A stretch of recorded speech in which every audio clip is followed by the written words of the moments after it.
Hello everyone, good morning, welcome back to the channel. আশা করব প্রত্যেকে ভালো আছো, সুস্থ আছো। আজকে বুধবার, এখন বেলা 11:30 বাজছে। এখন থেকে ভ্লগটা স্টার্ট করছি। আজকে সকাল থেকে খুব ব্যস্ততায় দিন কাটছে। তার কারণ হচ্ছে আজকে বাপিরা আলিপুরদুয়ার ফিরে যাচ্ছে। ওদের দুপুর 3টের সময় ট্রেন, তো 1টার পরে ওই 1:30 নাগাদ বেরোবে। সৌম বাপিদেরকে শিয়ালদায় তুলে দিতে যাবে। বাপিরা 1টায় লাঞ্চ করবে, তাই আমাকে তার মধ্যে সমস্ত রান্না কমপ্লিট করে ওদেরকে টিফিন বানিয়ে দিতে হবে। তাই সকাল থেকে একটু ব্যস্ত আছি। এখন রান্না মোটামুটি কমপ্লিট হয়ে এসেছে। আজকে বাপিরা দ্বাদশী করে, তাই নিরামিষ খাবে। মুগ ডাল করেছি, বেগুন ভাজা করেছি, পটল পোস্ত করেছি, আলু ভাজা করেছি, ভাত হয়ে গেছে, ভাতও বসিয়ে দিয়েছি। এখানে দেখো মোচাটা সিদ্ধ করেছি, মোচাটা সিদ্ধ করে একটু বড়া করব। আর এখানে দেখো টিফিনের জন্য করেছি পরোটা, আলু ভাজা, আর তার সাথে শুকনো মিষ্টি দিয়েছি। টিফিনটাও রেডি করে দিয়েছি। এখন 1টা বেজে গেছে। বাপিকে আর মামকে খেতে দিয়ে দিলাম। আমার এখনো অবধি স্নান হয়নি, যেহেতু একা হাতে সবটা করছি তাই লেট হলো অনেকটাই। বাপিদের আগে খেতে দিয়ে দিলাম, তারপরে আমি স্নান করব। চলো ব্লগটাকে স্টার্ট করছি, তোমরা চেক করতে থাকো।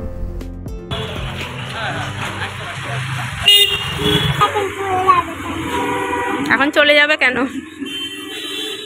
আরেকটা বাড়ি আছে যে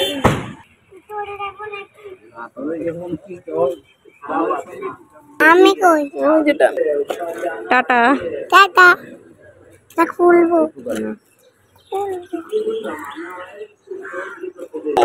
টাটা করো। तरीका से लगना चाहिए ताकि मैं गलती में निकल সাবধানে যাবে, ফোন করবে। হ্যাঁ, বলবো না কেন?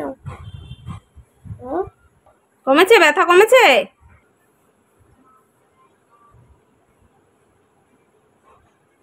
আর একদম দুষ্টু করবে না, চুপ করে শুয়ে থাকবে। এখন দুপুর 3:30 বাজে। কুট্টুসকে ঘুম পাড়ালাম। সবারই তাড়াতাড়ি আজকে খাওয়া হয়ে গেছিলো, যেহেতু বাপিরা তাড়াতাড়ি বেরোবে।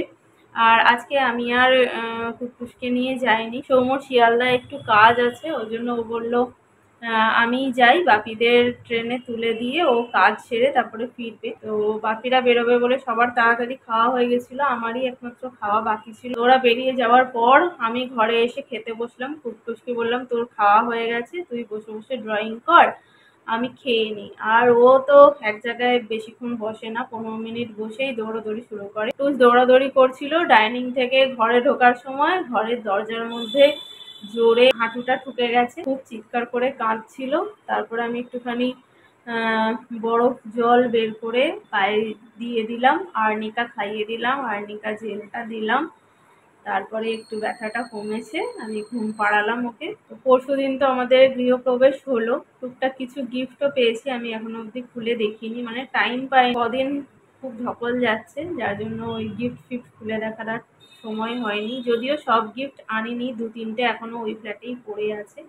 বেড কভার টভার সব পেয়েছি, ওগুলো ওই ফ্ল্যাটে আছে। যারা এসেছে প্রত্যেকে তো মিষ্টি নিয়ে এসেছে, এত মিষ্টি হয়ে গেছে ঘরে। 2-3 দিন ধরে শুধু আমরা মিষ্টিই খেয়ে যাচ্ছি। আর আগের দিনকে প্রচুর খাবার বেঁচে গেছিলো। আমাদের 25 জনের অ্যারেঞ্জমেন্ট করা হয়েছিল, কিন্তু 25 জন আসেনি। কালকে মা আর বাবা চলে গেছে দুপুরবেলা। দাদা আর বৌমনি যেহেতু আসেনি, তাই দাদা বৌমনির জন্য পাঠিয়ে দিয়েছিলাম। আমাদের যারা ইন্টেরিয়ারের কাজ করছে ওদেরকে নেমন্তন্ন করেছিলাম। ওরা দেখো আমার জন্য একটা স্ন্যাক্সের ট্রে এনেছে। এটার মধ্যে কুকিজ আছে, এটার মধ্যে আছে সোনপাপড়ি, এটার মধ্যে আছে চানাচুর। চানাচুরটা আমি খুলেছিলাম, মা আমার আমি একটু খেয়েছিলাম।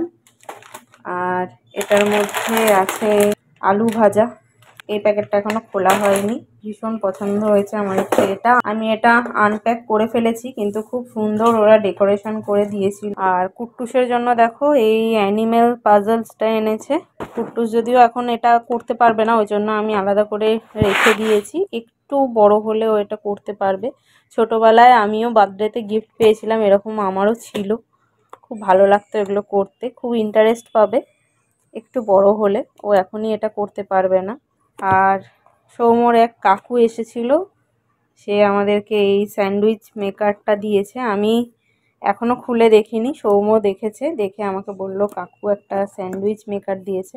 এটা এখন আমি দেখবো আর তোমাদের সাথে শেয়ার করব। আমি এখনো দেখিনি। স্যান্ডউইচ তো আমাদের প্রায়ই ব্রেকফাস্টে খাওয়া হয়।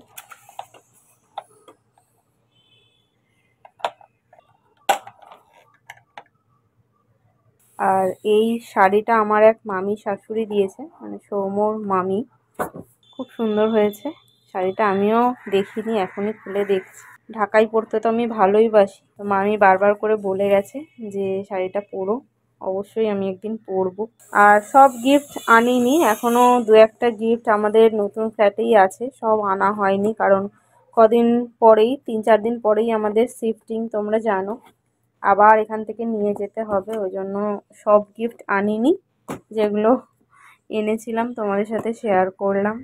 এখন রাত 10টা বাজছে। আজকে আমরা তাড়াতাড়ি ডিনার করে নিয়েছি, তারপরে চলে এসেছি আমাদের নতুন ফ্ল্যাটে। যেহেতু গৃহপ্রবেশের দিন থেকে 3 দিন এখানে শুতে হয়, আজকে হচ্ছে 3 নম্বর দিন। তো দেখতেই পাচ্ছ সেরকম কিছুই এখনো কমপ্লিট হয়নি। মিস্ত্রিরা, আমাদের যারা কাজ করছে তারা ডাইনিংয়ে শুয়ে পড়েছে, আর আমরা বেডরুমে খাটের ওপরে একটু বেড কভার পেতে নিলাম, নিয়ে শুয়ে পড়বো। চলো কালকে মর্নিংয়ে দেখা হচ্ছে।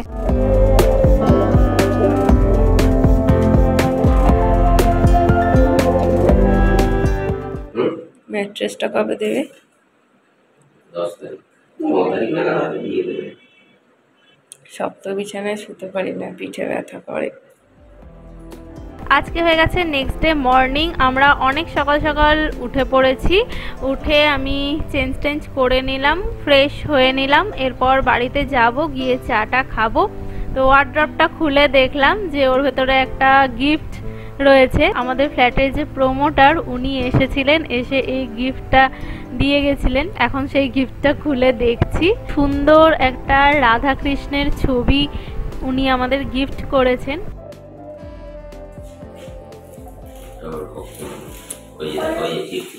ছিঁড়িস না বাবাই, এটা ওয়ালে লাগাবো, আমরা ঠাকুর ঘরে লাগাবো।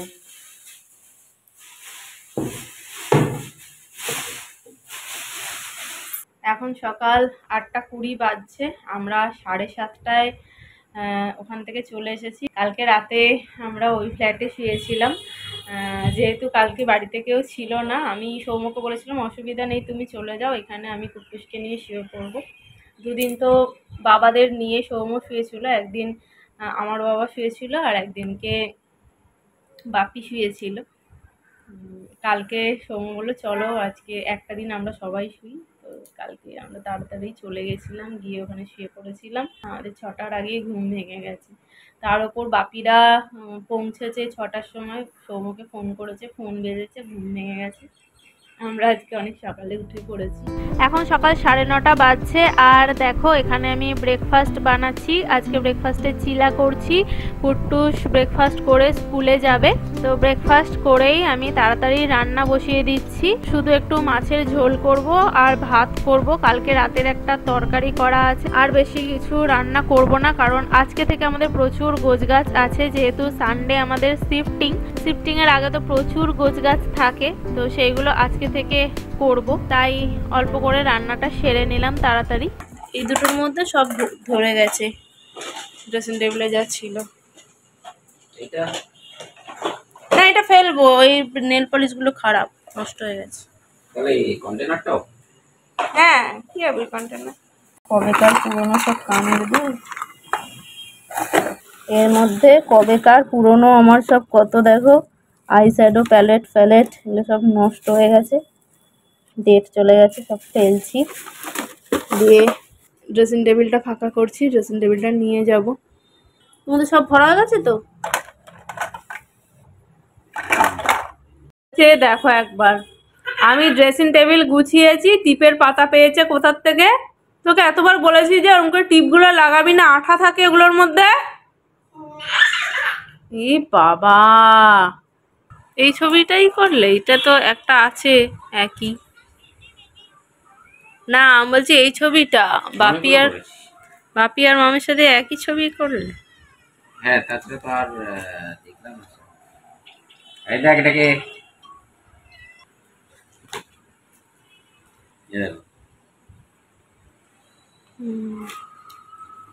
এগুলো সব এক সাইজ। এটা আরেকটা, এই দেখ। এই ছবিগুলো আমাদের নতুন ফ্ল্যাটে লাগানো হবে। সৌম্য প্রিন্ট করে নিয়ে এসেছে, আমাকে গিফট করেছে এই ছবিগুলো বাঁধিয়ে। এগুলো আমি সব লাগাবো। সবার সাথেই ছবি দেওয়া হয়েছে। এইটাও একটু কালো কালো লাগছে। হ্যাঁ, এইগুলো ইয়ে করতে হতো গো, এগুলো হ্যাঁ ব্রাইটনেস বাড়াতে হতো। তো ওরা বলেনি? ওরা ওসব বলবে না। এখন সময় হয়েছে রাত 8:30 আর আমরা বেশ অনেকক্ষণ হলো আমাদের নতুন ফ্ল্যাটে এসেছি, কারণ এখান থেকে আমাদেরকে আজকে ফোন করে ডাকা হলো, যেহেতু আজকে আমাদের ফ্ল্যাটে লাইট লাগানো হচ্ছে, তাই সেটা দেখার জন্যই ডাকা হলো। তো এসে দেখলাম বেশ ভালো লাগছে।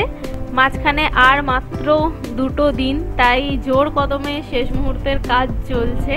আর 2 দিন পরেই আমরা আমাদের এই ফ্ল্যাটে শিফট করে যাব। কয়েকদিন টাইম লাগবে আমার একটু গোছগাছ করতে, তারপরে তোমাদের সাথে আমি আমাদের নতুন ফ্ল্যাটের হোম ট্যুরটা শেয়ার করব। চলো আজকে ভ্লগটাকে আপাতত এখানেই এন্ড করছি। তোমাদের সাথে দেখা হচ্ছে আবার নেক্সট ভিডিওতে। আজকের মতন এখানেই টাটা, গুড নাইট।